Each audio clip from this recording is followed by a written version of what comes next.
Taigi, štai ir 2024 metai, dar kartą noriu visus pasveikinti su atėjusiais naujaisiais metais, linkiu jums pelningų, sėkmingų ir labai gerų šių metų.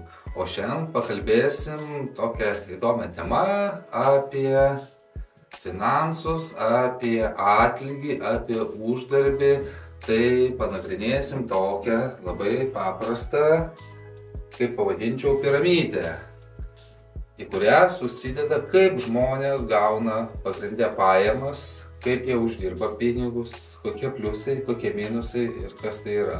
Taigi, kaip ir matot, piramidės apačioje visada yra taip vadinamoji pati žemiausia pakopa, tai yra darbas. Tai yra darbas tas standartinis, kurį dirbam mes dauguma, tai yra samdomas, už kurį mes gaunam atlygį. Aišku, šitoj esant pakopoj piramidės, tu dažniausiai uždirbi mažiausiai ir dirbi daugiausiai, nes tu praktiškai dirbi ar kažkokį pamaininį, ar nuolatinį darbą, bet tu didžiąją gyvenimo laiko dalį praleidi darbe. Tai va. Tada antra pakopa yra aukštesnė, tai pavadinčiau, tai yra bonusai. Bet gal netgi labiau galima būtų sakyti, kad tai yra kaip atlygis, darbas už tam tikrą atlygį ir panašiai. Tai jau į šitą pakopą yra biški toks kaip ir geresnis dalykas negu nuolatinis darbas, tai yra tam tikra vadybinė veikla, tarpininkavimas ir panašiai, kur jau turbūt ne vieno rate yra žmonių tokių, kurie jie nedirba kažkokį fiksuotą darbo laiką, o dirba laisvesnių grafikų pagal savo nuožiūrą, tam tikras mėgstamas veiklas ir panašiai. Ir dažniausiai jie dirba už tos taip vadinamosius bonusus, tarkim suveda pirkėją su pardavėju ir panašiai ir už tai pasiema savo dalį. Ir dažnai tas atlygis yra gerokai didesnis negu dirbant paprastai darbe. Ir jie sugeba už tą vieną benzingą kažkokią operaciją, kuri užima ir mažiau laiko ir sąnaudų ir jėgų, uždirbti gerokai daugiau negu dirba standartiniam darbe. Tai įvairūs būna ir draudimo agentai, ir finansininkai, ir nekilnojamo turto brokeriai ir panašiai. Jie, aišku, irgi dirba, irgi užima tai laiko, bet dažniausiai jų atlygis siekia didesnę sumą ir jie realiai pradirba mažiau valandų negu paprastas darbininkas paprastam darbe. Tada aukštesnė pakopa tai yra verslas. Tai jau, kai jūs tampate pats savo kažkokio verslo įmonės savininkas, užsiimate kažkokią ar mažmeninę, ar didmeninę veiklą, ar esate dalininkas kažkokiam versle ir panašiai. Tai čia yra aukštesnė ta kategorija ir čia, aišku, pajamos dažniausiai tų savininkų, aišku, ne visada, bet dažniausiai būna irgi aukščiau negu visų. Nes jie praktiškai, jeigu jūs esate verslo pakopoje, tai jūs dažniausiai jau bendraujate ir jau vadovaujate žemesniem tom pakopom, tai yra kur bonusai ir kur darbas. Ir tada, aišku, pati aukščiausia pakopa pajamų ir uždarbio, tai yra aktyvai.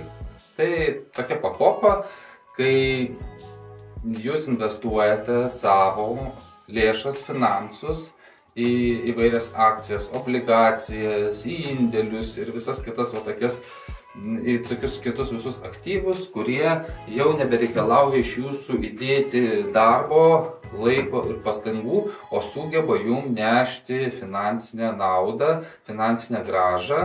Ir taip jūs kaip ir savęs neįdarbinat, jūs esate pakankamai laisvas, galite užsiimti tuo, ką norite veikti gyvenime ir tuo pačiu uždirbinėti pajamas. Bet aišku, tam, kad sukaupti daug aktyvų, tai reikia arba turėti daug finansų, kuriuos galite investuoti, sakant, pinigus paversti į aktyvus, arba daug tada iš pradžių dirbti, kad prikaupti tų aktyvų.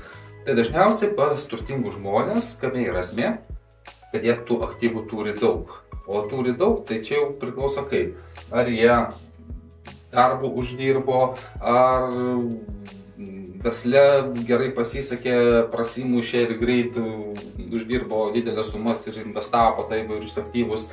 Daug būna pavyzdžių, kai tiesiog žmogus atrodo nieko dirbti reikėjo, daug nevargo, o tiesiog paveldėjo, tarkim, tėvai buvo geri verslininkai, dar kažkas, ir tiesiog paveldėjo jau sukauptus turtus karta iš kartos ir tiesiog to pasiekoje gyvena finansiškai stabiliau, geriau ir turtingiau.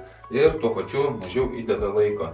Tai neretai irgi būna, kita piramidė būna atvirkštinė ir pas kai kuriuos žmonės aktyvai sudaro didžiąją dalį, o darbas, parašysiu čia dar raidelę, sudaro labai mažą dalį. Tai yra tokia kategorija žmonių, aišku, jų visuomenė yra labai nedaug, gal 0,5%, procentas ir panašiai, kurie, kaip sakant, kaip ir minėjau, vienokiais ar kitokiais būdais, turėdami didelius finansus, didelius piniginius išteklius, nebedirba kažkur labai darbuose, nedirba su tarpininkams ir taip toliau, nes tiesiog jie turi daug aktyvų, turi įvairių akcijų, daug visur investavę, daug prikaupta turto ir jie jau nebejaučia poreikio eiti į darbą ir dirbti, nebent tik tai savirealizacijos, savęs patenkinimo naudai, tai tada tokių momentų žmonės tokie dirba. Tai šiaip iš esmės jiem dirbti yra nebebūtina, nes pas juos užtikrinta viršutinė piramidės pakopa ir išplėsta labai didelė dalis aktyvais. Tai, kaip sakant, per gyvenimą žmonės visi ir nori tą piramidę versti aukštyn kojom ir stengtis prikaupti daugiau tų aktyvų, kad, kaip ir visi svajoja, po to nereikėtų dirbti, o norėtum veikti, ar norėtum, kad ir dirbti, bet dirbti tą, ką tu nori. O dažnai daugumos žmonių dabartiniam paprastam gyvenime daugumos, tai pas mus piramidė vyrauja tokia, kur darbas sudaro didžiąją dalį, tu nori, nenori, tu esi priverstas, turi kreditus, turi įsipareigojimus, turi šeimą, turi vaikus ir tu, kaip sakant, papuoli tą žiurkių ratą ir tu dažniausiai darbe, bonusuose kažkur esi užstrigęs, vieni kiti padaro kažkokį verslą, prasimuša į verslą ir, kaip sakant, aktyvais turi tikrai nedidelė dalis žmonių. Taip pat persektinumas ir finansiškai norint būti nepriklausomu, reikia būtinai plėsti aktyvus, kaupti juos ir kuo sparčiau, tuo geriau, nes tuo greičiau tu pasijusi laisvesnis. Tai šiam kartu tiek, pamąstymas apie piramidę. Išsakykit savo mintį, ar sutinkat su manim išsakyto mintim. Jeigu taip, spaudžiam laiką, spaudžiam pirmąjį kanalą ir į sekančių video. Iki!